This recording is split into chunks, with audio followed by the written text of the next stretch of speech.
اعوذ باللہ من الشیطان الرجیم بسم اللہ الرحمن الرحیم سیدنا کریم صلی اللہ علیہ وآلہ وسلم۔ کل آپ حضرات نے غزوہ بدر اور اس کی تمام تفصیلات سماعت فرما لی تھیں۔ تو غزوہ بدر میں ایسے ہوا تھا کہ مکہ کے جتنے بھی خاندان تھے، ہر خاندان کا کوئی نہ کوئی فرد جو ہے وہ قتل ہوا تھا۔ ہر گھر میں 1 2 3 جو ہے وہ قتل ہوئے تھے، اور ہر گھر میں ماتم بچھا ہوا تھا۔ ہر کوئی اپنے مرنے والوں کو جو ہے وہ رو رہا تھا، پیٹ رہا تھا اور بدلے کی آگ میں جل رہا تھا۔ تو اسی دوران مشرکین مکہ میں سے عمیر بن وہب اور امیہ بن خلف بھی جنگ بدر میں قتل ہو گیا تھا، جس طرح ابو جہل اور امیہ بن خلف اور بڑے بڑے سردار جو ہے وہ غزوہ بدر میں ہی ان کا کام تمام ہو گیا۔ تو امیہ بن خلف کے بیٹے صفوان نے اور عمیر بن وہب، یہ دونوں آپس میں دوست بھی تھے، تو یہ غزوہ بدر کے بعد مکہ مکرمہ میں ایک جگہ پہ بیٹھے ہوئے تھے۔ تو عمیر بن وہب کہنے لگا کہ میں بڑا غریب ہوں اور میرے اہل و عیال بھی بہت زیادہ ہیں، کاش میرے پاس مال و دولت ہوتا اور مجھے اپنے گھر والوں کی فکر نہ ہوتی، تو میں ابھی مدینے جاتا اور مدینے جا کے تو میں رسول اللہ صلی اللہ علیہ وآلہ وسلم کو نعوذ باللہ قتل کر کے اپنے سارے مقتولوں کا بدلہ لیتا۔ لیکن میری مجبوری ہے کہ میرے گھر والے بہت زیادہ ہیں اور میں غریب بھی ہوں، اگر میں اس حملے میں پکڑا گیا اور مارا گیا تو میرے گھر والوں کا کوئی پرسان حال نہیں۔ اس چیز نے مجھے مدینے جا کے تو یہ کارروائی کرنے سے روکا ہوا ہے۔ تو صفوان جو پہلے ہی بدلے کی آگ میں جل رہا تھا اور یہ مالدار آدمی تھا، تو اس نے کہا کہ میں تم سے وعدہ کرتا ہوں کہ اگر تم یہ ڈیوٹی کرو اور میرے دل کو ٹھنڈا کرو اور سارے مکہ والوں کے دل کو ٹھنڈا کرو، تو میں تمہارے ساتھ وعدہ کرتا ہوں کہ تمہارے مرنے کے بعد اگر یعنی تم اس حملے میں مارے جاؤ، پکڑے جاؤ،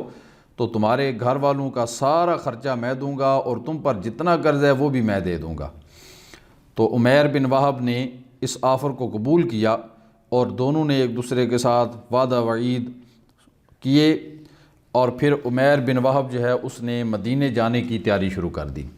اور تیاری کر کے وہ دوبارہ صفوان کے پاس آیا اور دوبارہ اس سے جو ہے وہ وعدہ لیا، اور پھر وہ مدینہ شریف حضور اکرم علیہ السلام کو قتل کرنے کے ارادے سے روانہ ہوا۔ تو مدینہ پہنچ کے تو اس نے مسجد نبوی کے قریب اپنی سواری کو روکا، اپنے گلے میں تلوار لٹکائی اور حضور اکرم علیہ السلام کی بارگاہ میں حاضر ہونے کے لیے آگے بڑھا۔ تو حضرت عمر فاروق رضی اللہ تعالیٰ عنہ نے اس کو دیکھا، اس کو پہچان لیا، تو آپ فوراً حضور کی بارگاہ میں حاضر ہوئے اور عرض کی کہ یا رسول اللہ صلی اللہ علیہ وسلم، عمیر بن وہب جو ہے وہ ادھر آیا ہوا ہے، تو اس کے ارادے درست نہیں، آپ اجازت دیں تو میں اس کو پکڑ لوں۔ تو غزوہ بدر میں عمیر بن وہب کا بیٹا بھی جو ہے وہ مسلمانوں کے قبضے میں تھا اور جنگی قیدی تھا، تو حضور نے فرمایا اسے چھوڑ دو اور اسے آنے دو۔ تو عمیر بن وہب جو ہے وہ حضور کی بارگاہ میں حاضر ہوا۔ حضور نے پوچھا کیسے آنا ہوا؟ تو اس نے کہا کہ میں اپنے بیٹے کی خیر خیریت پوچھنے کے لیے آیا ہوں، اور آپ کے مجھ کے ساتھ میرے ساتھ جو ہے وہ خاندانی تعلقات بھی ہیں،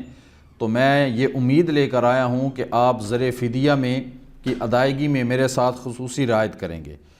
تو میں ایک تو اپنے بیٹے کی خیر خبر لینے آیا ہوں، اور دوسرا فدیہ کی جو رقم ہے اس میں تھوڑی سی کنسیشن لینے کے لیے آیا ہوں۔ تو حضور نے فرمایا کہ چلو یہ تو ٹھیک ہے، تو یہ تمہارے گلے میں جو تلوار لٹک رہی ہے اس کا کوئی مقصد سمجھ نہیں آ رہا۔ اگر تم بیٹے سے ملنے آئے ہو اور اس کا زر فدیہ دینے کے لیے آئے ہو اور اس میں گنجائش لینے کے لیے آئے ہو، تو یہ تو تلوار تو تمہارے گلے میں نہیں ہونی چاہیے تھی۔ تو وہ گھبرا گیا اور پھر سنبھل کے اس نے کہا کہ بس وہ سواری کو وہاں کو روک کر، مجھے یاد نہیں رہا کہ میرے گلے میں تلوار رہ گئی ہے اور یہ اتار نہیں سکا، تو اس وجہ سے یہ میرے ساتھ آ گئی ہے، ورنہ میرا کوئی ایسا غلط ارادہ نہیں ہے۔ تو حضور اکرم علیہ السلام نے اس کے پیروں کے تلے سے زمین نکال دی، یہ فرما کے کہ آپ نے فرمایا عمیر بن وہب، مجھے یہ بتاؤ کہ مکے کی فلاں چوٹی پر گھاٹی پر بیٹھ کر صفوان بن امیہ کے ساتھ تم نے کیا وعدے کیے تھے اور تم دونوں نے آپس میں کیا وہ پلان بنایا تھا۔ تو وہ عمیر بن وہب یہ سن کر وہ ششدر رہ گیا اور اس نے کہا کہ اللہ کی قسم یہ بات صفوان اور میرے علاوہ تیسرا کوئی بندہ نہیں ہے۔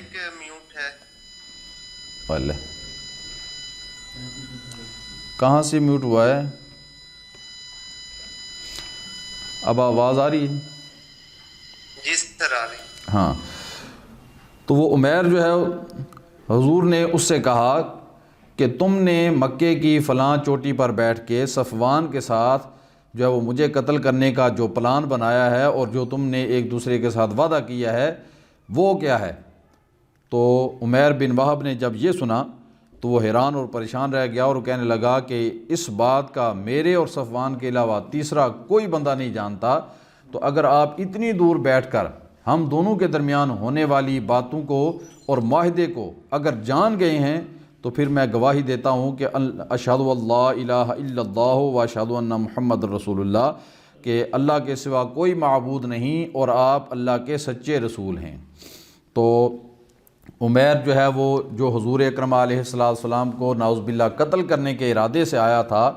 وہ کلمہ پڑھ کے مسلمان ہو گیا، اور ادھر صفوان جو ہے وہ اس انتظار میں تھا اور لوگوں سے کہتا پھرتا تھا کہ ان قریب میں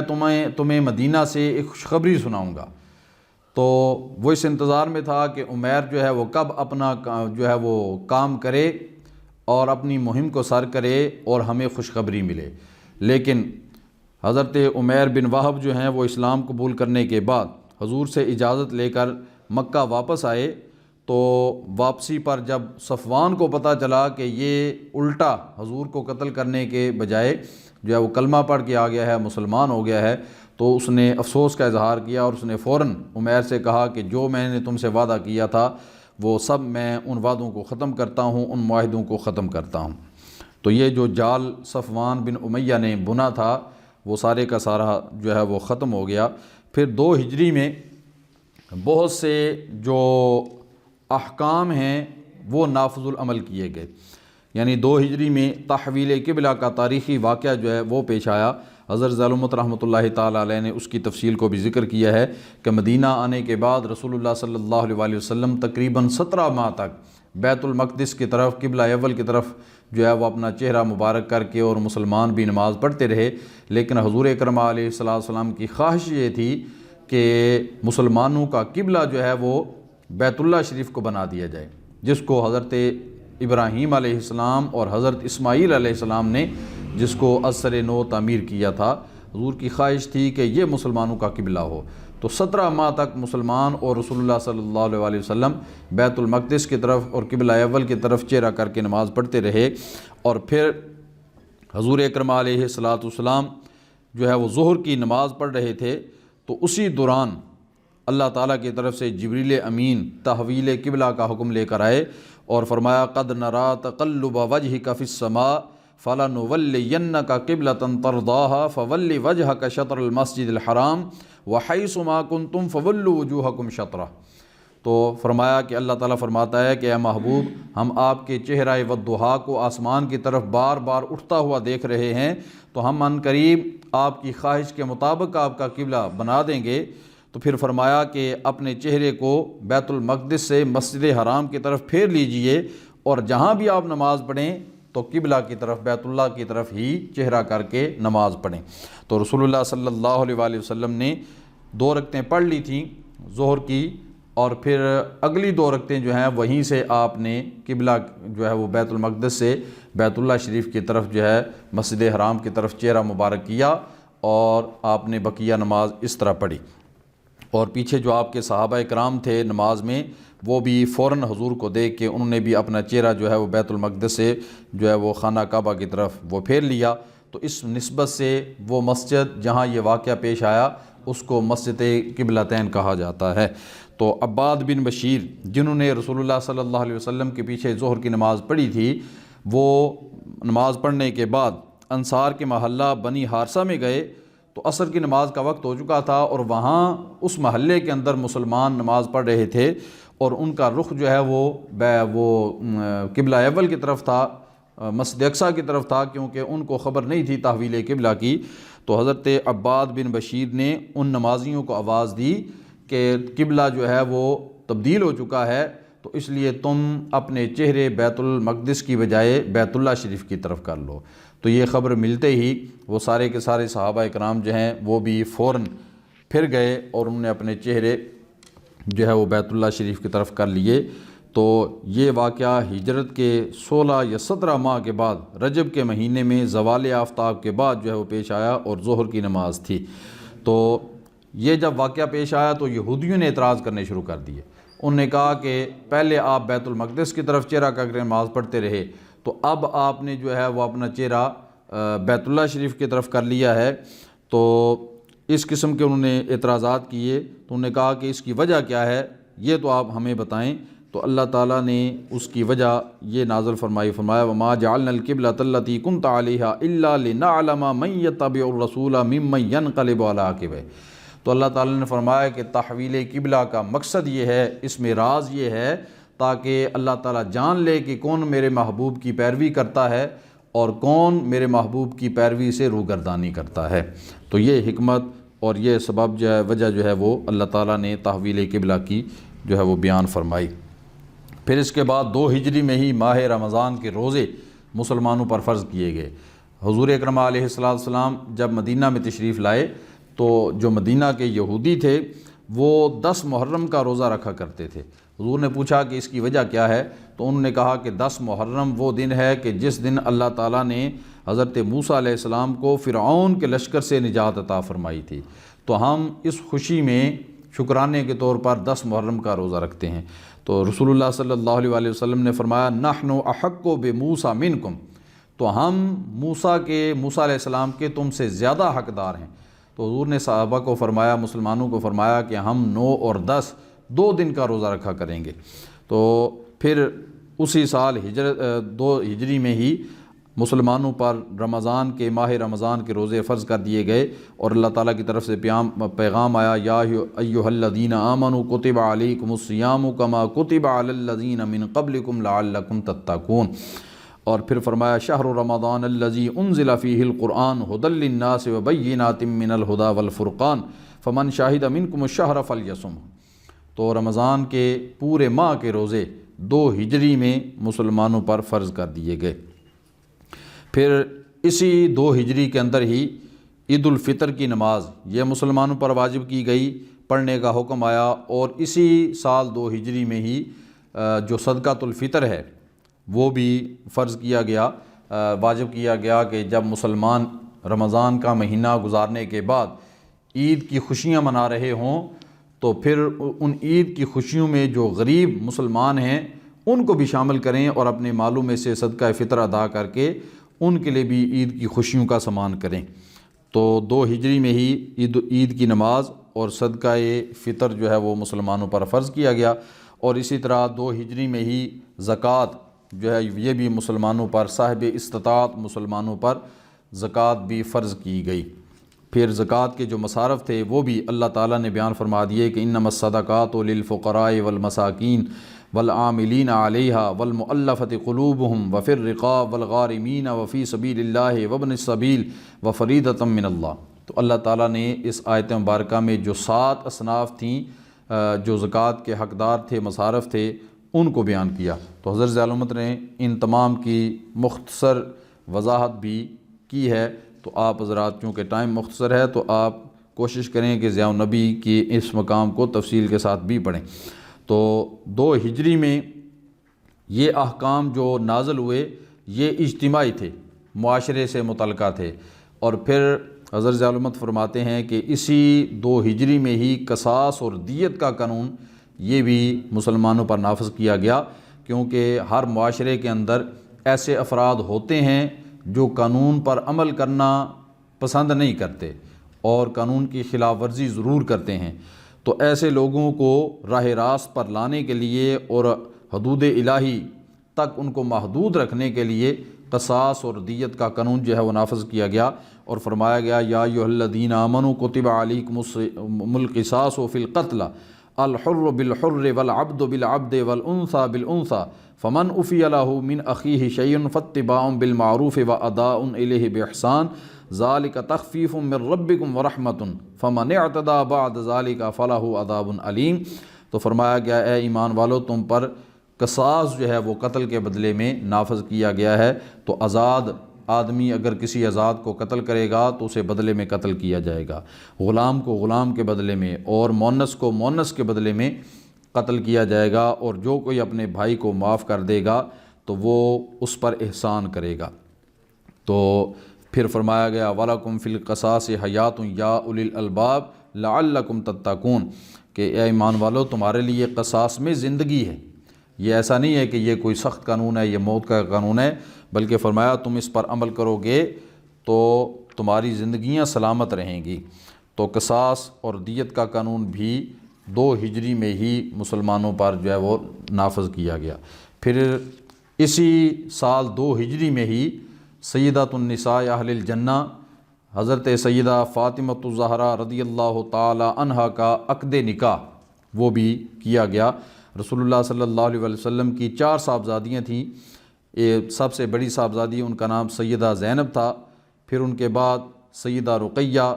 پھر ان سے چھوٹی سیدہ ام کلثوم، اور سب سے چھوٹی اور سب سے پیاری لخت جگر ان کا نام حضرت سیدہ فاطمۃ الزہرا رضی اللہ تعالی عنہا تھا۔ تو آپ کی شادی بھی جو ہے وہ 2 ہجری میں وہ ہوئی تھی، اور آپ کی پیدائش کے حوالے سے حضرت امام باقر جو ہے وہ حضرت عباس رضی اللہ تعالیٰ عنہما کے واسطے سے فرماتے ہیں کہ حضرت سیدہ فاطمہ کی ولادت باسعادت اس سال میں ہوئی جب قریش مکہ کعبہ مشرفہ کی عصر نو تعمیر کر رہے تھے۔ تو کعبہ کی یہ تعمیر نو اعلان نبوت سے 5 سال قبل ہوئی تھی، یعنی اعلان نبوت سے 5 سال قبل جو ہے وہ کعبہ کی تعمیر ہوئی، اور اسی سال حضرت سیدہ خاتون جنت جو ہیں ان کی پیدائش ہوئی۔ تو پھر جب آپ سن بلوغ کو پہنچیں تو بہت سے مالدار اور اعلیٰ خاندان کے لوگوں نے حضرت سیدہ فاطمۃ الزہرا رضی اللہ تعالی عنہا کا رشتہ مانگا، لیکن رسول اللہ صلی اللہ علیہ وسلم نے ہر کسی کو رشتہ دینے سے انکار کر دیا۔ تو انہی لوگوں میں حضرت علی رضی اللہ تعالیٰ عنہ بھی شامل تھے، لیکن ان کی مالی حالت بہت زیادہ کمزور تھی، تو اس وجہ سے وہ ہچکچاتے تھے کہ میرے پاس تو کچھ بھی نہیں ہے، تو میں کس طرح جا کے رسول اللہ صلی اللہ علیہ وسلم سے ان کی صاحبزادی کا رشتہ اپنے لیے طلب کروں۔ لیکن ساتھ ہی ساتھ ان کو یہ بھی خیال آتا کہ رسول اللہ صلی اللہ علیہ وسلم بڑے رحیم ہیں، بڑے کریم ہیں، انہوں نے بچپن سے مجھے پالا ہے اور اپنے گھر میں میری تربیت کی ہے، تو اگر میں جا کے آپ سے اپنی جو ہے وہ آرزو بیان کروں تو وہ یقیناً مہربانی فرمائیں گے۔ لیکن بار بار آپ جو ہے وہ اپنی وہ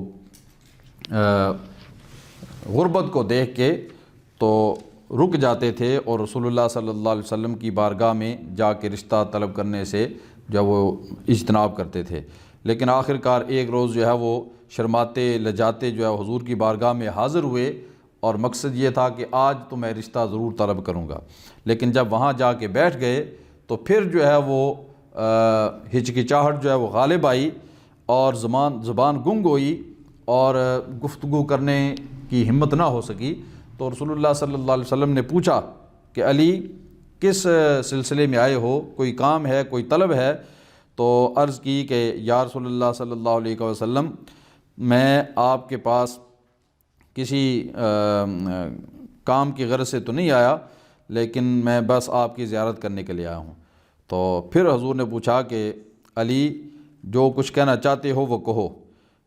تو پھر وہ خاموش ہو گئے، تو خود حضور نے ہی کہہ دیا۔ حضور نے فرمایا لگتا ہے کہ تم فاطمہ کا رشتہ لینے کے لیے آئے ہو۔ تو حضرت علی رضی اللہ تعالیٰ عنہ فوراً عرض کرنے لگے یا رسول اللہ صلی اللہ علیہ وسلم، واقعتاً میں حضرت فاطمہ کا رشتہ لینے کے لیے ہی آیا ہوں، لیکن میری غربت جو ہے وہ آڑے آتی ہے، اور میں اس وجہ سے شرما جاتا ہوں، رک جاتا ہوں، اور آپ سے جو ہے وہ رشتہ طلب نہیں کرتا۔ تو رسول اللہ صلی اللہ علیہ وسلم نے فرمایا کہ کیا تمہارے پاس کچھ مال ہے جو تم بطور مہر دے سکو؟ عرض کی یا رسول اللہ میرے پاس تو کچھ بھی نہیں ہے۔ فرمایا وہ جو زرہ میں نے کچھ عرصہ پہلے تمہیں دی تھی وہ کدھر ہے؟ عرض کی یا رسول اللہ وہ تو گھر میں پڑی ہوئی ہے، وہ تو موجود ہے۔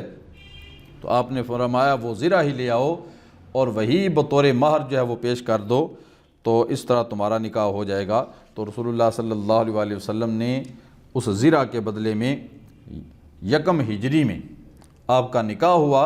اور 2 ہجری میں آپ کی رخصتی ہوئی، اور اس وقت حضرت سیدہ فاطمہ الزہرا رضی اللہ تعالی عنہا کی جو عمر مبارک تھی وہ 18 سال تھی۔ تو حضور اکرم علیہ السلام کو اپنی اس صاحبزادی سے بہت زیادہ پیار تھا، بہت زیادہ محبت تھی، اور جب بھی آپ رسول اللہ کی بارگاہ میں تشریف لاتی تو آپ اٹھ کر ان کا استقبال کرتے اور آپ کے لیے اپنی چادر بچھا دیتے اور اپنی چادر پر آپ کو بٹھاتے تھے۔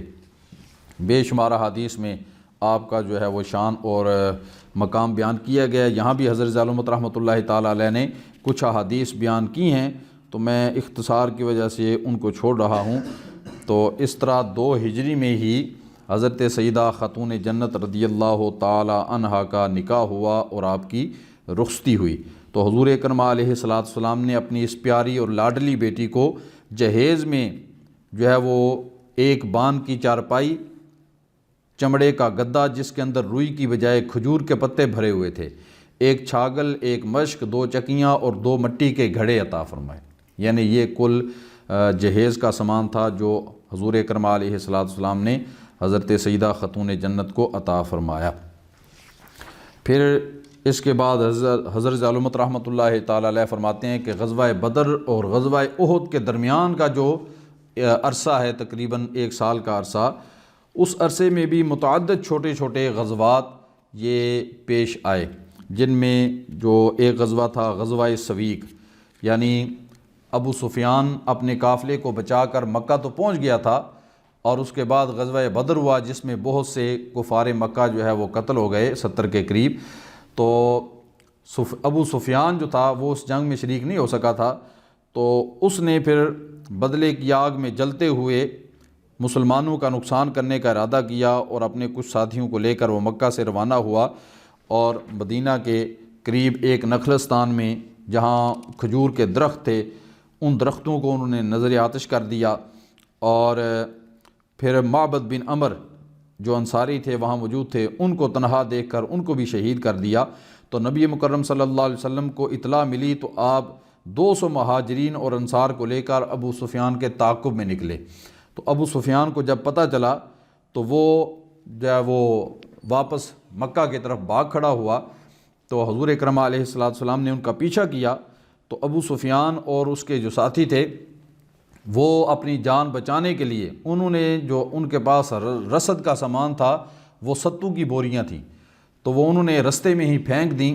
تاکہ وہ جلدی بھاگ سکیں، تیز چل سکیں۔ تو وہ بوریاں پھینک کر وہ مکہ بھاگ گئے۔ تو یہ ستو کی بوریاں اور دیگر مال غنیمت جو ہے وہ رسول اللہ صلی اللہ علیہ وسلم کو غنیمت کے طور پہ ملا۔ تو سویق چونکہ ستو کو کہتے ہیں تو اس مناسبت سے اس کو غزوہ سویق کہا جاتا ہے، جس میں لڑائی کی نوبت نہیں آئی تھی۔ اس کے علاوہ غزوہ ذی امر یا غزوہ غطفان یہ بھی ایک غزوہ پیش آیا۔ پھر سریہ سالم بن عمیر یہ بھی اس میں ہوا۔ غزوہ الفروع اور غزوہ بنو قینقاع یہ بھی اس درمیانی عرصے کے اندر وقوع پذیر ہوئے، اور پھر اس درمیانی عرصے میں ایک بہت بڑے گستاخ کو رسول اللہ صلی اللہ علیہ وآلہ وسلم نے قتل کروایا، اور وہ تھا کعب بن اشرف یہودی۔ یہ بڑا مالدار آدمی تھا اور بڑا خاندانی یہودی تھا، اور یہ بڑا فصیح اللسان اور قادر الکلام شاعر بھی تھا۔ تو یہ اپنے شعروں کے اندر حضور اکرم علیہ السلام کی حجب کرتا تھا، اور مسلمانوں کی جو عورتیں تھیں اپنے شعروں کے اندر ان کے بارے میں بیہودہ کلمات جو ہے وہ استعمال کرتا تھا، جس سے رسول اللہ صلی اللہ علیہ وسلم کو تکلیف ہوتی تھی، اور مسلمانوں کو بھی اس کی اس شاعری سے اور اس باتوں سے تکلیف ہوتی تھی۔ تو رسول اللہ صلی اللہ علیہ وسلم نے اپنے صحابہ کو ایک دن فرمایا کہ کون کعب بن اشرف یہودی کو قتل کرے گا؟ تو حضرت محمد بن مسلمہ رضی اللہ تعالیٰ عنہ انہوں نے جو ہے وہ اس ذمہ داری کو ادا کرنے کے لیے حامی بھری۔ تو رسول اللہ صلی اللہ علیہ وسلم نے جو ہے وہ ان کو دعاؤں کے ساتھ رخصت کیا، اور حضرت محمد بن مسلمہ جو ہے وہ کعب بن اشرف یہودی کو قتل کرنے کے لیے روانہ ہوئے، اور بڑی کامیابی کے ساتھ اس کو کعب بن اشرف کو قتل کیا۔ اور اس دوران ان کی پنڈلی وہ بھی ٹوٹ گئی، تو وہ کامیابی کے ساتھ واپس آئے اور آ کر رسول اللہ صلی اللہ علیہ وآلہ وسلم کو خوشخبری دی کہ میں کعب بن اشرف یہودی کو قتل کرایا ہوں۔ یہ واقعہ بڑی تفصیل کے ساتھ حضرت ظالمت رحمۃ اللہ تعالیٰ علیہ نے یہاں پہ نقل کیا ہے، جس کو میں نے انتہائی اختصار کے ساتھ آپ حضرات کے سامنے بیان کیا ہے۔ تو کعب بن اشرف یہودی کا قتل بھی غزوہ بدر اور غزوہ احد کے درمیانی عرصے میں ہوا، تو یہ بھی ایک بہت بڑا تاریخی واقعہ تھا جس کو حضرت محمد بن مسلمہ رضی اللہ تعالی عنہ نے سر کیا تھا۔ پھر اس کے بعد غزوہ احد، اس کا تفصیلی بیان حضرت ظالمت رحمۃ اللہ تعالی علیہ نے وہ کیا ہے، اور یہ غزوہ جو تھا وہ سن 3 ہجری میں پیش آیا، کیونکہ بدر کے معرکے نے جو کفار مکہ ہیں ان کی تجارتی شاہراہ کو ختم کر دیا تھا، کیونکہ اہل مکہ کا جو کاروبار تھا وہ تجارت تھی، اور وہ مکہ سے شام اور دیگر ممالک کی طرف جو ہے وہ تجارتی قافلے ان کے روانہ ہوتے تھے جو مدینہ شریف کے قریب سے گزرتے تھے۔ تو غزوہ بدر کے بعد جب ان کی یہ شاہراہ وہ ختم ہو گئی، کٹ کے رہ گئی تھی، تو اس کے علاوہ ان کے بہت سے سورما بھی میدان بدر کے اندر قتل ہوئے تھے، تو وہ بدلے کی آگ میں ہر وقت جلتے رہتے تھے،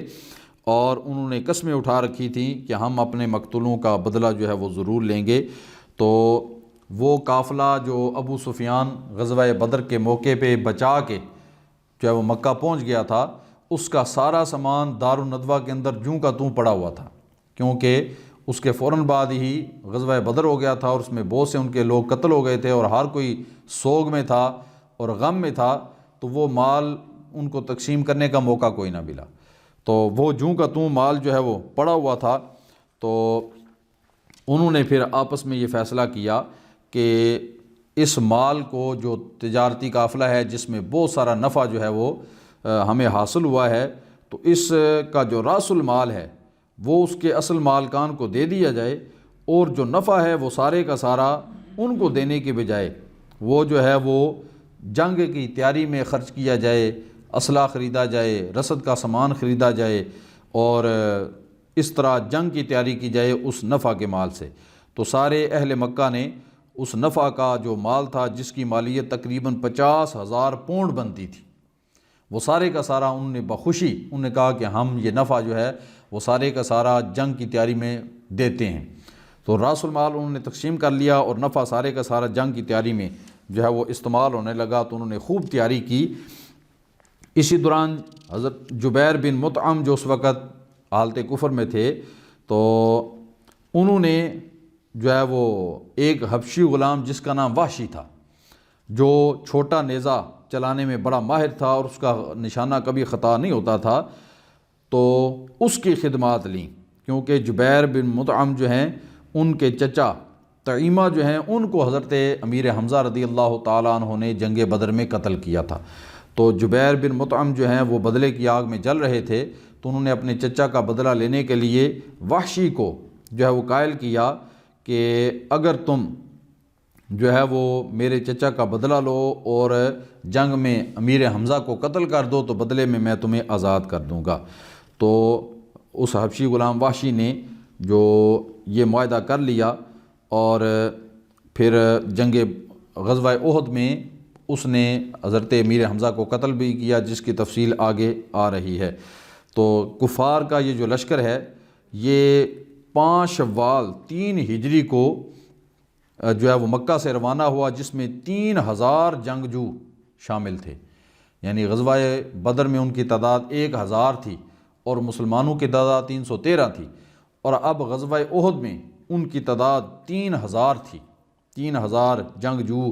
اس لشکر میں شامل تھے، اور ان میں 700 زرہ پوش تھے، 200 گھڑ سوار، 3000 اونٹ تھے، اور یہ ساز و سامان سے لدا ہوا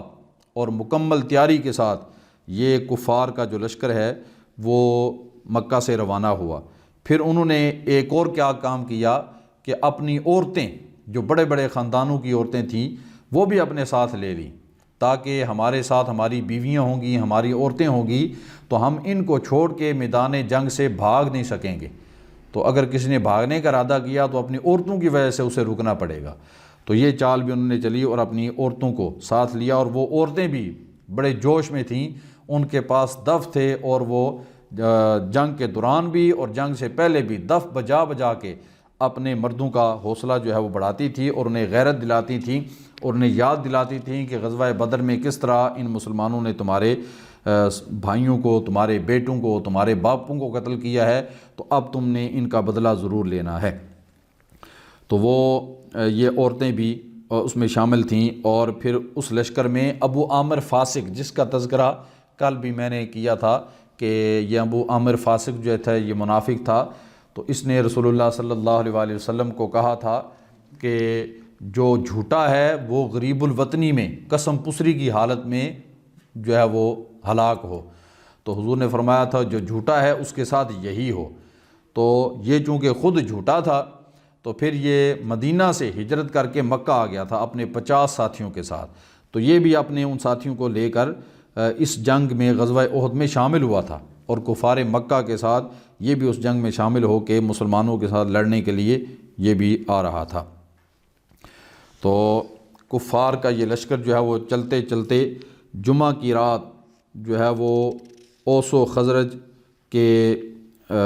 جمعہ کی رات تقریباً 12 شوال کو بروز بدھ جو ہے وہ مدینہ کے قریب پہنچ گیا، اور پھر بدھ، جمعرات اور جمعہ 3 روز یہ لوگ یہاں ٹھہرے رہے اور جنگ کے لیے تیاریاں کرتے رہے۔ ہفتہ کے روز 15 شوال کو اللہ تعالیٰ کے محبوب صلی اللہ علیہ وآلہ وسلم نے اپنے ساتھیوں کو جمع کیا،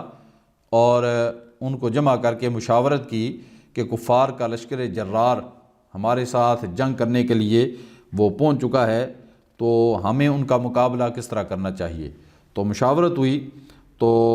مشاورت میں ایک تجویز یہ آئی کہ ہمیں شہر کے اندر رہ کر ان کا مقابلہ کرنا چاہیے، ہم شہر سے باہر نکل کر ان کے ساتھ جنگ نہ کریں، ان کی تعداد بہت زیادہ ہے، تو ہمیں شہر کے اندر رہ کے اپنی عورتوں کو مورچوں کے اندر جو ہے وہ محفوظ کر دیں، اور خود جو ہے وہ مدینہ کے چونکہ گلی کوچوں سے اور ان کے پیچ و خم سے ہم خوب واقف ہیں، اور جو مکہ سے لوگ آئے ہیں انہیں گلیوں کا پتہ نہیں ہے، تو اگر ہم مدینہ کے اندر رہ کے ان سے جنگ کریں گے تو ہم بڑی آسانی سے ان کو چکمہ دے کر اور ان کو ورغلا کے ان کو قتل کر سکتے ہیں، پھر چھت کے اوپر سے پتھر مار کر بھی ان کا کافی نقصان کر سکتے ہیں۔ تو یہ ایک تجویز پیش کی گئی۔ عبداللہ بن ابی جو رئیس المنافقین تھا وہ بھی جنگ سے چونکہ بھاگ رہا تھا، تو اس نے بھی اس تجویز کی بڑی پرجوش حمایت کی، اور اس نے کہا کہ یہ تجویز بڑی زبردست ہے، تو ہمیں مدینہ کے اندر رہ کر ہی جو ہے وہ جنگ کرنی چاہیے۔ لیکن جو جوشیلے جوان صحابہ تھے جو غزوہ بدر میں شامل نہیں ہو سکے تھے، ان کا جوش و جذبہ جو ہے وہ بڑا بلند تھا، انہوں نے کہا کہ نہیں یا رسول اللہ، ہمیں مدینہ سے باہر نکل کر ان کا مقابلہ کرنا چاہیے، کہیں ایسا نہ ہو کہ یہ ہم کو بزدل کہیں اور ہم پر الزام تراشی کریں، بزدلی کے طعنے دیں، تو اس لیے ہمیں مدینہ کے اندر رہ کر جنگ نہیں کرنی چاہیے، بلکہ ہمیں باہر نکل کر جو ہے وہ کھلم کھلا ان کا مقابلہ کرنا چاہیے۔ تو حضور اکرم علیہ الصلاۃ والسلام نے اس مشاورت میں فیصلہ کیا کہ ٹھیک ہے، ہمیں مدینہ سے باہر نکل کر ان کا مقابلہ کرنا ہے۔ تو حضور اکرم علیہ الصلاۃ والسلام نے اس بامی مشاورت کے بعد مسلمانوں کو تیاری کا حکم ارشاد فرمایا، اور پھر آپ نے جو ہے وہ تیاری کرنے کے بعد خود زرہ پہنی اور ہتھیار اٹھایا، تلوار اٹھائی، نیزہ جو ہے وہ بھی اپنی کمر کے ساتھ اس کو باندھا، اور حضور اکرم علیہ الصلاۃ والسلام اس طرح تیاری کر کے جو ہے وہ اپنے کشان اقدس سے باہر تشریف لائے، اور پھر آپ نے 3 نیزے منگوائے، اور ان 3 نیزوں پر آپ نے 3 جھنڈے باندھے۔ پھر قبیلہ اوس کا علم اسید بن حدیر کے حوالے کیا، قبیلہ خزرج کا علم حباب بن منذر کے سپرد کیا، اور مہاجرین کا پرچم جو ہے وہ سیدنا علی مرتضیٰ رضی اللہ تعالیٰ عنہ کے دست مبارک میں تھما دیا، اور حضرت عبداللہ بن ام مکتوم کو مسجد نبوی کا امام مقرر کیا، اور پھر حضور اکرم علیہ الصلاۃ والسلام مدینہ منورہ سے باہر نکل کر کفار کے مقابلے کے لیے روانہ ہوئے۔ تو آپ سکب نامی گھوڑے پر سوار تھے، اور آپ نے جو ہے وہ زرہ پہنی ہوئی تھی، اور سعد بن معاذ اور حضرت سعد بن عبادہ یہ دونوں حضور اکرم علیہ السلام کے سواری کے آگے دوڑ رہے تھے اور آپ کی حفاظت کر رہے تھے۔ تو حضور اکرم علیہ السلام جو ہیں اس غزوہ کے اندر جو ہے وہ بہت سے کم سن صحابہ بھی وہ شامل ہونے کے لیے بےتاب تھے، لیکن رسول اللہ صلی اللہ علیہ وسلم مدینے سے باہر نکلے تو آپ نے رستہ میں شیخین کے نام سے جو ٹیلے تھے وہاں پہ آپ رکے اور آپ نے سارے لشکر کا جائزہ لیا، اور جو کم سن صحابہ تھے ان کو آپ نے اس لشکر میں سے نکال دیا، جن کی تعداد تقریباً 17 کے قریب تھی اور ان کی عمریں 14 سال سے کم تھیں۔ تو حضور نے فرمایا کہ آپ لوگوں کو اس جنگ میں شرکت کی اجازت نہیں، آپ واپس چلے جائیں۔ تو ان میں سے ایک کا نام سعید بن حبتہ تھا۔ جنگ احد میں تو وہ کم سنی کی وجہ سے شامل نہ ہو سکے، لیکن غزوہ خندق میں پھر انہوں نے بڑی بہادری کے ساتھ کفار کا مقابلہ کیا تھا۔ تو حضرت سعید بن حبتہ ان کو بھی جنگ احد میں شامل ہونے سے روک دیا گیا اور ان کو واپس بھیج دیا گیا۔ ایک دوسرے نوجوان حضرت رافع بن خدیج تھے، وہ بھی کم سن تھے لیکن وہ بڑے ماہر تیر انداز تھے، تو ان کو بھی پہلے فرمایا گیا کہ تم بھی چھوٹے ہو، تمہاری عمر بھی 14 سال سے کم ہے، تم بھی واپس چلے جاؤ۔ تو بعض لوگوں نے حضور کی بارگاہ میں عرض کی، یا رسول اللہ یہ بڑا ماہر تیر انداز ہے، تو حضور نے پھر اس وجہ سے ان کو اجازت دے دی۔ تو جب حضرت رافع بن خدیج کو جو ہے وہ اجازت ملی تو حضرت سمرہ بن جندب وہ بھی کم سن تھے، ان کو بھی واپس بھیج دیا گیا تھا وہ لشکر سے نکال کے۔ تو جب حضرت سمرہ کو پتہ چلا کہ رافع بن خدیج کو اجازت مل گئی ہے تو وہ بھی اپنے جو ہے وہ بڑوں کے پاس گئے اور انہوں نے جا کے کہا کہ رافع کو اجازت مل گئی ہے تو مجھے اجازت کیوں نہیں ملی، مجھے بھی اجازت دلوائی جائے، میں بھی جنگ میں جاؤں گا۔ تو حضور کی بارگاہ میں یہ مسئلہ پیش کیا گیا تو سمرہ نے کہا کہ یا رسول اللہ میری اور رافع کی کشتی کروا لیں، اور اگر میں رافع کو پچھاڑ دوں تو پھر آپ مجھے جنگ میں جانے کی اجازت دے دیں، اور اگر رافع مجھے پچھاڑ دیں تو پھر میں واپس چلا جاؤں گا۔ تو رسول اللہ صلی اللہ علیہ وسلم نے فرمایا ٹھیک ہے، ان کی کشتی کروائی جائے۔ کشتی ہوئی تو حضرت سمرہ نے حضرت رافع کو پچھاڑ دیا، تو حضور نے حضرت سمرہ کو بھی جنگ میں جانے کی اجازت دے دی۔ یعنی حضرت علامت رحمۃ اللہ علیہ فرماتے ہیں کہ جب تک قوم کے نوم اور بچوں میں شوق شہادت کا یہ عالم ہو تو کیس و کسریٰ کے تاج و تخت ان کے قدموں کو چومتے رہتے ہیں، اور جب تک یہ جذبہ سرد نہ ہو تو مسلمانوں کا عروج یہ برقرار رہتا ہے۔ تو پھر احد کے میدان میں حضور اکرم علیہ السلام پہنچے، میدان جنگ کا جو ہے وہ مشاہدہ کیا گیا تو رسول اللہ صلی اللہ علیہ وآلہ وسلم نے ماہر تیر اندازوں کا ایک دستہ جو ہے وہ تیار کیا اور ان کو ایک گھاٹی پر مقرر کیا، اور ان کو یہ تاکید فرمائی۔ حضور اکرم علیہ السلام نے ان کو حضرت عبداللہ بن جبیر کی زیر نگرانی جو ہے وہ ٹیلہ اینین کا جو ٹیلہ تھا اس پر 50 کے قریب ماہر تیر انداز تھے، جن کو حضرت عبداللہ بن جبیر کی زیر نگرانی متعین کیا، اور آپ نے ان کو سفید لباس پہنایا جس کا مقصد یہ تھا کہ یہ دور سے نظر آتے رہیں، اور آپ نے ان کو تاکید کی اور بہت زیادہ تاکید کی۔ آپ نے فرمایا کہ یہ جو جگہ تمہیں دی جا رہی ہے، جہاں تمہیں تعینات کیا جا رہا ہے، اس جگہ کو کسی حال میں تم نے چھوڑنا نہیں ہے۔ میدان جنگ میں جو بھی ہو، ہم کفار پر غالب آئیں یا کفار ہم پر غالب آ جائیں، تم نے پھر بھی اس جگہ کو نہیں چھوڑنا۔ ہم کفار پر غالب آ جائیں، ان کے پیچھے بھاگ کھڑے ہوں، ان کو بھگا دیں، جو بھی میدان جنگ کا نقشہ ہو، تم نے اپنی جگہ کو قطعاً نہیں چھوڑنا جب تک کہ تمہیں جو ہے وہ پیغام نہ ملے اس جگہ کو چھوڑنے کا۔ تو آپ نے وہاں اینین کے ٹیلے کے اوپر ان 50 تیر اندازوں کو حضرت عبداللہ بن جبیر کی زیر نگرانی متعین فرمایا،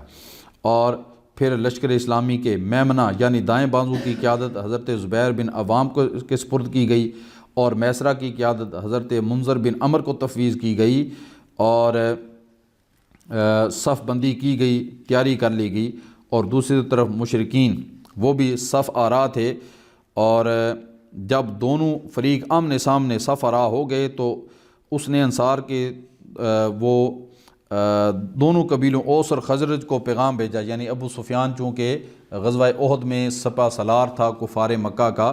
تو جب صف بندی ہو گئی، دونوں فریق آمنے سامنے ہو گئے، تو ابو سفیان چونکہ انتہائی چالاک آدمی تھے، تو انہوں نے اوس و خزرج کو پیغام بھیجا اور ان سے کہا کہ ہمارے تمہارے ساتھ بڑے دیرینہ تعلقات ہیں اور تمہاری اور ہماری کوئی ذاتی دشمنی کوئی نہیں ہے، تو اس لیے آپ اس جنگ سے پیچھے ہٹ جائیں، اور جو ہمارے رشتہ دار مکہ سے ہجرت کر کے مدینے آئے ہوئے ہیں ہمیں ان کے ساتھ جنگ کرنے دیں، ہمارا آپ کے ساتھ کوئی جھگڑا نہیں ہے، تو اس لیے آپ واپس چلے جائیں۔ لیکن اس کا یہ داؤ بھی وہ ضائع چلا گیا، اور انصار صحابہ اکرام انہوں نے اس آفر کو بالکل رد کر دیا اور حضور اکرم علیہ السلام کے ساتھ شانہ بشانہ جنگ کرنے کا انہوں نے عزم مصمم کا اظہار کیا۔ پھر جنگ شروع ہونے سے پہلے رسول اللہ صلی اللہ علیہ وآلہ وسلم نے اپنی تلوار مبارک نکالی اور اعلان کیا کہ کون اس تلوار کا حق ادا کرے گا۔ تو بہت سے صحابہ اکرام جو ہے وہ آگے بڑھے اور انہیں عرض کی یا رسول اللہ یہ تلوار ہمیں عطا فرمائیں، ہم اس تلوار کا حق ادا کریں گے۔ تو حضور نے کسی صحابی کو وہ تلوار عطا نہ کی اور پھر اعلان کیا، تو پھر حضرت ابو دجانہ جو ہے وہ کھڑے ہوئے اور انہوں نے عرض کی یا رسول اللہ صلی اللہ علیہ وسلم آپ کی اس تلوار کا حق کیا ہے؟ تو آپ نے فرمایا اس تلوار کا حق یہ ہے کہ اس کے ذریعے دشمن پر پے در پہ وار کیے جائیں یہاں تک کہ یہ تلوار ٹیڑھی ہو جائے۔ تو حضرت ابو دجانہ نے عرض کی یا رسول اللہ صلی اللہ علیہ وسلم یہ تلوار آپ مجھے عطا فرمائیں، میں اس تلوار کا حق ادا کروں گا۔ تو حضرت ابو دجانہ کا یہ انداز تھا کہ جب آپ جنگ میں شریک ہوتے تو ان کے پاس ایک سرخ پٹی ہوتی تھی، تو جب وہ نکال کر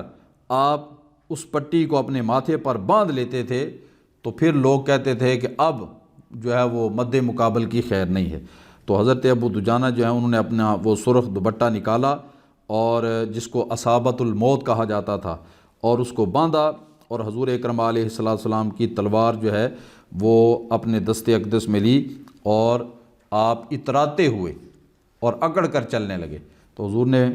دیکھ کر فرمایا کہ یہ چال ویسے تو اللہ تعالیٰ کو پسند نہیں ہے، لیکن اس قسم کے موقع پر یہ چال جو ہے یہ اللہ تعالیٰ اس کو پسند فرماتا ہے۔ پھر جنگ کا آغاز ہوا،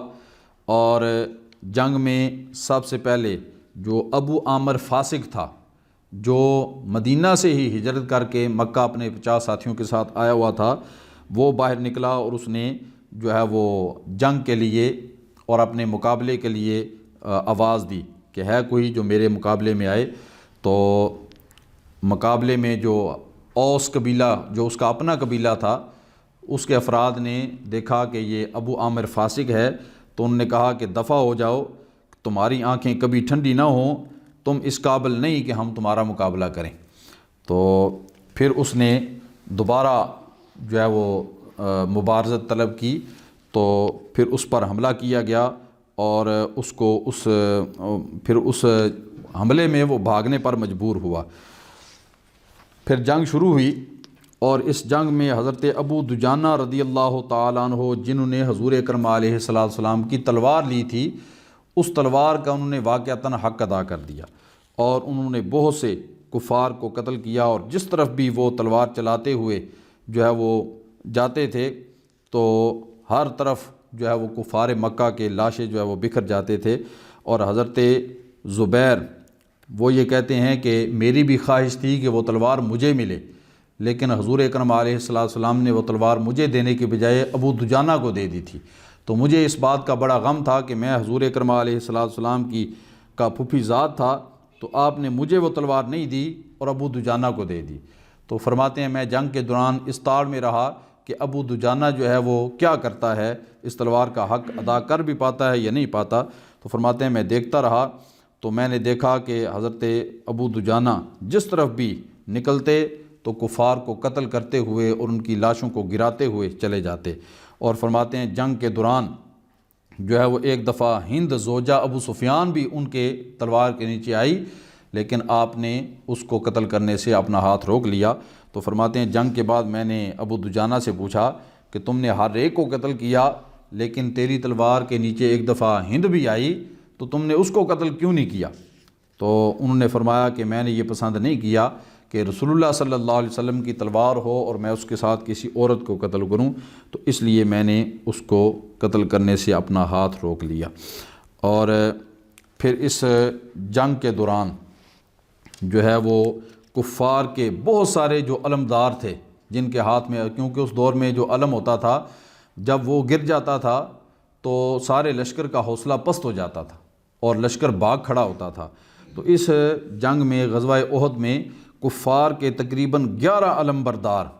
جو تھے وہ یکے بعد دیگرے مسلمانوں کے ہاتھوں قتل ہوئے تھے۔ اور پھر اس جنگ کے دوران ایک بہت بڑا اور سب سے المناک واقعہ جو پیش آیا وہ حضرت سیدنا امیر حمزہ رضی اللہ تعالی عنہ کی شہادت تھی۔ تو پیچھے چونکہ ذکر کر دیا گیا ہے کہ وحشی جو تھا اس کو اس کام کے لیے مقرر کیا گیا تھا، تو وہ وحشی جو ہیں وہ اپنی زبان سے اس سارے واقعے کو بیان کرتے ہیں۔ وہ کہتے ہیں کہ ویسے تو جنگ کے ساتھ میرا کوئی مطلب نہیں تھا، میں صرف اپنے آپ کو آزاد کروانے کے لیے حضرت امیر حمزہ کی تلاش میں تھا کہ وہ مجھے کہیں نظر آئیں اور میں ان کو قتل کروں اور اپنی آزادی کا پروانہ حاصل کروں۔ تو فرماتے ہیں میں جنگ میں ان کی طاق میں رہا، تو دوران جنگ مجھے ایک موقع مل گیا کہ جب انہوں نے کفار کے ایک علم بردار کو قتل کیا تو جب وہ گرا تو حضرت حمزہ اس کی زرہ اتارنے کے لیے جھکے تو آپ کی جو اپنی زرہ تھی وہ پیٹ سے تھوڑی سی سرک گئی اور آپ کا پیٹ جو ہے وہ ننگا ہو گیا۔ تو وہ کہتا ہے کہ یہی موقع تھا میرے پاس اور میں نے اس موقع سے فائدہ اٹھایا اور میں نے نیزہ مار کے حضرت امیر حمزہ کے پیٹ کے آر پار کر دیا وہ نیزہ۔ تو وہ مجھ پر شیر کی طرح جھپٹے تو صحیح، لیکن میرا زخم جو تھا وہ بڑا کاری تھا، تو وہ مجھ پر حملہ نہ کر سکے اور اس وار سے حضرت امیر حمزہ رضی اللہ تعالیٰ عنہ وہ شہید ہو گئے۔ تو وحشی کہتے ہیں کہ میں واپس پلٹا اور میں نے آ کے ہند زوجہ ابو سفیان کو بتایا کہ میں امیر حمزہ کو قتل کر آیا ہوں۔ تو وہ آپ کے وحشی کے ساتھ اس جگہ پہ آئی جہاں حضرت امیر حمزہ کو قتل کیا گیا تھا، شہید کیا گیا تھا۔ تو وہاں آ کے ایک روایت کے مطابق اس نے آپ کا سینہ چاک کروایا، آپ کا کلیجہ مبارک نکالا اور اس کو چبایا اور اس کو نگلنے کی کوشش بھی کی لیکن وہ نگل نہ سکی۔ تو حضرت امیر حمزہ رضی اللہ تعالیٰ عنہ اس جنگ کے اندر شہید ہوئے، اور پھر بعد میں جو ہے وہ جب مکہ فتح ہوا تو اس دوران یہ جو وحشی تھے جو حضرت امیر حمزہ کو شہید کرنے والے تھے انہوں نے اسلام قبول کر لیا۔ پھر رسول اللہ صلی اللہ علیہ وسلم نے ان سے جو ہے یہ واقعہ سارے کا سارا سماعت کیا، تو انہوں نے خود حضور کو یہ واقعہ سارے کا سارا بیان کیا کہ کس طرح میں نے جنگ میں حضرت امیر حمزہ کو شہید کیا تھا۔ تو یہ سارا واقعہ سننے کے بعد رسول اللہ صلی اللہ علیہ وسلم نے ان سے فرمایا تھا تیری خیر ہو، اپنے چہرے کو مجھ سے چھپائے رکھنا اور مجھے کبھی نظر نہ آنا۔ تو بہرحال یہ حضرت وحشی جو تھے یہ مسلمان ہوئے، اور پھر بعد میں مسیلمہ کذاب کو بھی انہوں نے ہی قتل کیا، اور یا فرمایا کرتے تھے کہ اسلام کے سب سے بڑے مجاہد اور شیر خدا کو بھی میں نے ہی قتل کیا، اور اسلام کے سب سے بڑے دشمن مسیلمہ کذاب کو بھی میں نے ہی قتل کیا۔ اور پھر اس جنگ میں ایک واقعہ حضرت عبداللہ بن جحش کی شہادت کا ہے۔ حضرت علامت نے اس کو نقل کیا ہے کہ حضرت سعد بن ابی وقاص اور حضرت عبداللہ بن جحش یہ دونوں جو ہے وہ جنگ میں اکٹھے ہوئے، تو آپ نے کہا کہ آؤ مل کر دعا کریں۔ تو حضرت سعد بن ابی وقاص اور حضرت عبداللہ بن جحش اکٹھے دعا کرنے کے لیے بیٹھ گئے۔ تو پہلے حضرت سعد بن ابی وقاص نے دعا کی اور حضرت عبداللہ بن جحش اس پر آمین کہہ رہے تھے۔ تو حضرت سعد بن ابی وقاص نے دعا کی کہ یا اللہ جب جنگ شروع ہو تو کفار کا طاقتور ترین آدمی جو ماہر جنگجو ہو وہ میرے مقابلے میں آئے اور میں اس کے ساتھ جنگ کروں، اور یا اللہ تو مجھے اس پر غلبہ دے، میں اس کو قتل کر دوں اور اس کا لباس، زرہ اور ہتھیار اس پر قبضہ کر لوں۔ تو حضرت عبداللہ بن جحش نے اس دعا پر آمین کہی، اور پھر بعد میں حضرت عبداللہ بن جحش کی دعا کی باری آئی تو آپ نے دعا کی، ہاتھ اٹھائے اور عرض کی یا رسول اللہ، یا اللہ جب جنگ شروع ہو تو کفار کا بڑا قوی اور تنوع مند بندہ جو فن حرب کا ماہر ہو وہ میرے مقابلے میں آئے، میں اس کے ساتھ بڑی بہادری کے ساتھ جنگ کروں، پھر وہ مجھ پر غالب آئے، میرے جسم پر زخم لگائے اور میں تیری رستے میں شہید کر دیا جاؤں، اور شہید ہونے کے بعد یا اللہ میرے ناک، میرے کان یہ کاٹ دیے جائیں، اور قیامت کے دن میں اسی حالت میں تیری بارگاہ میں حاضر ہو جاؤں اور تو مجھ سے پوچھے یا عبدی فیما جودیا انفو کا و اذنوں کا، اے میرے بندے کس وجہ سے تیرا ناک کاٹا گیا، تیرے کان کاٹ دے گئے، تو میں کہوں فی کا و فی رسول کا، یا اللہ تیرے رستے میں اور تیرے محبوب کے رستے میں میرا یہ حال کیا گیا۔ تو حضرت عبداللہ بن جحش نے یہ دعا مانگی اور حضرت سعد بن ابی وقاص نے اس پر آمین کی، تو اللہ تعالیٰ نے اپنے محبوب کے غلاموں کی اس دعا کو قبول فرمایا۔ اور حضرت سعد بن ابی وقاص وہ جو ہے اس جنگ میں انہوں نے داد شجاعت دی اور غازی بن کر مدینہ واپس لوٹے، اور حضرت عبداللہ بن جحش کو اللہ رب العالمین نے ان کی دعا کے مطابق جو ہے وہ شہادت کا درجہ عطا فرمایا۔ پھر اسی جنگ کے اندر حضرت حنظلہ رضی اللہ تعالی عنہ کی شہادت ہوئی۔ یہ حضرت حنظلہ جو تھے یہ ابو عامر فاسق کے بیٹے تھے۔ ابو عامر فاسق کا تذکرہ 2-3 دفعہ پیچھے ہو چکا ہے۔ تو وہ بڑا بدبخت آدمی تھا، حضور کا دشمن تھا، لیکن اللہ تعالیٰ نے اسی کی اولاد میں سے حضرت حنظلہ رضی اللہ تعالیٰ عنہ کو اسلام کا ایک مجاہد بنایا۔ تو اس جنگ میں حضرت حنظلہ جو تھے وہ جب شریک ہوئے تو وہ حالت جنابت میں تھے، یعنی اسی روز ان کی شادی ہوئی تھی اور اپنی بیوی سے انہوں نے جو ہے وہ صحبت کی، اور وہ غسل کا موقع نہ ملا اور جنگ کا اعلان ہو گیا اور حالت جنابت میں ہی جنگ کے اندر شامل ہو گئے۔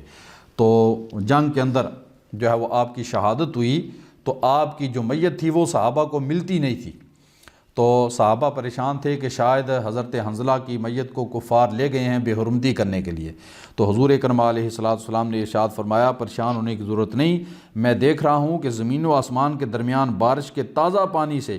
چاندی کے تھالوں میں فرشتے ان کو غسل دے رہے ہیں۔ تو تھوڑی دیر گزری تو آپ کی جو میت تھی وہ صحابہ کو ملی اور ان کے بال مبارک سے تازہ پانی کے قطرے گر رہے تھے۔ تو صحابہ پریشان تھے کہ شہیدوں کو تو غسل دیا نہیں جاتا، تو یہ کیا وجہ ہے؟ تو حضور نے فرمایا ان کے اہل خانہ سے پوچھو۔ تو جب ان کے بیوہ سے پوچھا گیا تو انہوں نے بتایا کہ یہ اس وقت حالت جنابت میں تھے اور انہوں نے غسل کر کے تاخیر نہیں کی بلکہ اسی حالت میں جنگ میں شامل ہو گئے تھے۔ تو اللہ تعالیٰ نے اپنے محبوب کے اس غلام کو بھی یہ درجہ عطا فرمایا، پھر ان کو غسیل ملائکہ کہا جاتا تھا، تو وہ بھی اس جنگ کے اندر شہید ہوئے۔ تو اس کے علاوہ بھی بعض صحابہ اکرام کی شہادت کے واقعات حضرت ذی العلومۃ رحمۃ اللہ تعالیٰ علیہ نے نقل کیے ہیں۔ آپ تمام حضرات سے میں یہ گزارش کروں گا کہ آپ اس مقام کو جو ہے وہ لفظاً ضرور پڑھیں، آپ کا ایمان تازہ ہوگا۔ والسلام علیکم ورحمۃ اللہ وبرکاتہ۔